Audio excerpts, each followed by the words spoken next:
Capricorn, hi! Welcome to Mr. Queen PH at titingnan natin kung ano yung mga pagbabago bago matapos ang taong 2024 sa inyo. Ano yung mga pasabog ng 2024 para sa inyo? Ano yung mga exciting things to happen? Okay? So, if you are interested in private readings, meron tayong link sa description at sa pinned comment. Paka-check nyo na lang information kung paano mag-book for a private reading. Okay, let's see. Ano yung mga pasabog bago matapos ang 2024 para sa mga Capricorn? Wow! Okay. So, unahin natin ang astrology. Dito sa Astrodice. So, you have the Sun in Sagittarius in the 11th house. Ayan, excuse me. So, 11th house is your hopes, your dreams. Ito yung parang being part of a community. You also have Sagittarius. So, Sagittarius energy is someone na adventurous. Someone na going for the gold. Kumbaga. Oo, talagang desidido siya sa mga gusto niyang ma-achieve sa buhay. With the Sun here, Sun is about your energy. The Sun is about your confidence. So, some of you Capricorn, parang meron kayong magiging, parang you're going to be a center of attention. Ngayong, bago matapos ang 2024, maaring meron kang marireceive na recognition. You will be applauded. Yung iba may matatanggap na awards or rewards. Anything na masasabi mo na you will be proud of yourself because of this, dahil you are passionate about what you do. Ano man yung field of work mo, ano man yung pinagkakakitaan mo, or ano man yung mga pinupursu mo sa buhay. So, 11th house is also about being known, being baga mas makikilala no? If you are into social media, content creation, mas marami kang magiging followers, mas marami kang magiging subscribers, or someone who will listen to you, someone na naglo-look up to you, dahil na rin sa confidence na meron ka. Sagittarius energy is also an energy of a teacher, someone na maraming knowledge, maraming skills, so pwedeng may opportunity ka na maging mentor, trainer, coach, public speaker. Okay? So, I see you being in front of many people na doing your speech. Meron kang speech because of the rewards or awards na natanggap mo, or because of the success na tinatamasa mo for your business, for your career. Ano man yung pinupursu mo. You also have Dagas. Dagas is about self-love, no? So, for you, Capricorn, you will take care of yourself. You will, parang iisipin mo muna yung sarili mo, no? Bago matapos ang taon. Kasi maaring you've been supporting and thinking about other people the whole year around, no? The whole year round. And then, ngayon, parang in preparation, no? Lalo na, magkakaroon na rin ng we are going to enter Capricorn season, no, bago matapos ang taon. And yes, bago matapos ang taon, it's Capricorn season. So, you want to prepare yourself for a new you, for a brand new you. Okay? And I think part of that preparation is protecting your energies. Itong protection, itong LHAS, this is about your defense, following your instincts, focusing on your safety. You may be cutting off connections sa mga tao na you feel like parang mga energy vampires. Ano ba yung energy vampires? Sila yung parang, di ba, pag yung mga vampire, ano ba sila? Sumisip-sip sila ng dugo, sumisip-sip sila ng energy. So, maaring yung iba sa inyo, iiwasan nyo yung mga ganyang tao na nagde-drain lang sa inyo in any way, shape, or form. Nagde-drain sa inyo financially, nagde-drain ng energy mo, nagpapastress lang sa'yo. So, things like that. You may be cutting off these people or, magsiset ka na ng boundaries. Na, oops, hanggang dito lang, ganon. Oo. And, look at this. Capricorn. I am so proud of you because nalalagpasan nyo yung mga challenges. And, ito nga si Pluto, umalis na sa Capricorn, 'di ba? So, kumbaga meron ng pagbabago na talagang major for you. Na parang mas makakaluwag-luwag ka na. Fehu is about prosperity. So, bago matapos ang taon, things are going to be prosperous to you. Kung yung iba sasabihin na, anong hirap nga ng buhay ganyan hindi pa naman patapos ang taon 'di ba? Ilang pang araw yan bago mag New Year. Anything can happen. May mga surprises, Capricorn. Okay? So, I see you receiving unexpected income, unexpected money, unexpected na pagdami ng sales if you are into business. Pwedeng merong unexpected na reward, unexpected na alam mo yung binibigay sa company na merong mga dividendo, ganyan. O hindi mo in-expect na ganun pala kalaking dividendo mo sa co-op. Or anything na pera na hindi mo inaasahan. Yung iba, pwede rin, pwede rin kayong manalo, sa mga games. O, alam niyo na kung anong games yon. But, syempre, ano rin yan? Huwag niyong asahan lagi, 'di ba? Kumbaga, unexpected nga Oo.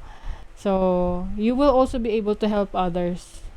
With this 11th house here, meron kang leadership role na people will look up to you dahil meron kang leadership abilities. Okay? So, let's see your overall energy. Let's use the tarot. For Capricorn,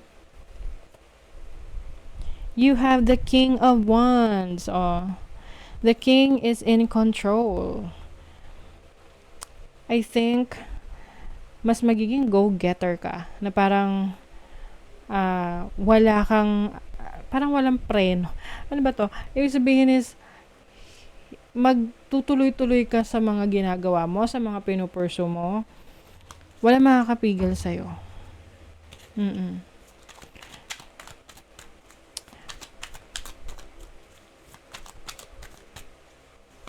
Oh, it's also, this is King of Swords. Malabo na kasing mata ko. The King of Swords is also about your knowledge. So, I think, marami kang mga strategies on how you will be able to change your life for the better. Oy, the answer is yes. The situation or event is right on track at this time. Oh, Capricorn, you are on track. Ano man tong pinupursu mo for yourself, for your career, for your business, for your life, for your family, it's on track. You also have the sword. Oh, may sword talaga rito. Sword is about your knowledge, your thoughts. So, maaring pagdating sa decision making, you're going to have better decisions this time. Na hindi ka magpapadalos-dalos sa mga decision mo. Let's see your money, career, finances. Wow. Merong endings dito. This is the transformation that you will experience, Capricorn. So, some of you are ending a career, a business, or a situation sa buhay mo, sa finances mo, na sa tingin mo, it's no longer serving your highest good. At magpo-focus ka doon sa whatever works for you. Wow, oh. Yeah, Eureka, this is a new idea. Mm-mm. Meron kang bagong idea in creating new money. Okay. Sabi rito, you are going to add a new source of income. Okay? So, kung may trabaho ka ngayon, it doesn't mean na matatapos yung trabaho mo. It only means na papasok ka sa bagong chapter ng buhay mo dahil meron kang bagong source of income. Work on it, research about it, and put it to action. It will be profitable. 'Di ba? I feel like itong Feiho energy is the energy that will bring in money sa'yo. Sa career mo, sa business mo, sa projects mo, whatever you are working on. Let's see sa love life. Ayun. Dalawa yung lumabas. Ooh. There's a new beginning. So, if you're single, pwedeng merong new person na darating sa buhay mo. Makikilala mo to. Kung nag-aaral ka, pwedeng sa school, makikilala mo. Ito yung mga 18 pataas. College, ganyan. Makikilala mo. Or, pwede rin naman tong nag-enroll ka online, tapos naging classmate mo siya. 'Di ba? Kasi meron kayong may inaaral ka about a certain interest, 'di ba? So, this can also be pareho mo na earth sign. Taurus, Virgo, or Capricorn. Ace of Cups, yes. This is a new opportunity for romantic relationships. If you are single, this is a new experience with your person. Bago matapos ang taon, meron kayong pagsasamahan na bagong experience. Let's say, hindi pa kayo nakakapunta sa isang lugar na to, so pupuntahan nyo. Or hindi pa kayo nakapag-start magnegosyo, so mag-start kayo ng negosyo. Communication. I care about you even when I act like I don't. I'm hiding my true feelings because I feel vulnerable. So, when it comes to your relationship, napaka-importante ng communication sa inyo. Kasi minsan, may mga gusto tayong ipahiwatig, sabihin, hindi natin sinasabi kasi gusto natin na automatic maintindihan na tayo ng partner natin. No, it doesn't work that way. Kung ano yung gusto mo, sabihin mo. Kung ano yung demands mo, sabihin mo para aware yung partner mo. Hindi yung nag-a-assume ka or hindi yung nag-e-expect ka. So, not until alam nila, no? Mahirap mag-expect, mahirap mag-assume. So, yung mga nag-hide ng feelings dyan, mahirap itago ang feelings. Kasi eventually, it will create some challenge in your relationship or conflict kapag hindi siya nailabas. Okay? What else? Ano pa? Capricorn.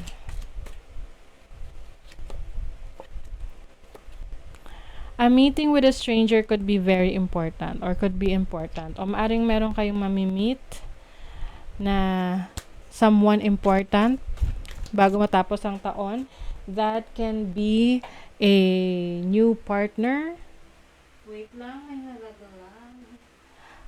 Pulutin natin to, nalaglag money. So this can be a business meeting or, romantic relationship or friendship or any connection na magsa-strengthen ng network mo. So a path with money is waiting for you to find it. Oh my God, baka ito yung collaboration or someone na mamimit mo na magtuturo sa'yo ng bagong opportunity to earn money. Grab nyo na yan. Claim it. What else for Capricorn? Passion. More energy, more passion. Light up your life by honoring your deepest desires. 'Di ba? Ano ba yung deepest desires mo? Ano ba yung gusto mo sa buhay? Importante na you figure that out para meron kang guidance kung alin yung susundin mo, ano yung i-workout mo, 'di ba? Your passion matters. So that is your reading, Capricorn. Thank you so much. Bye.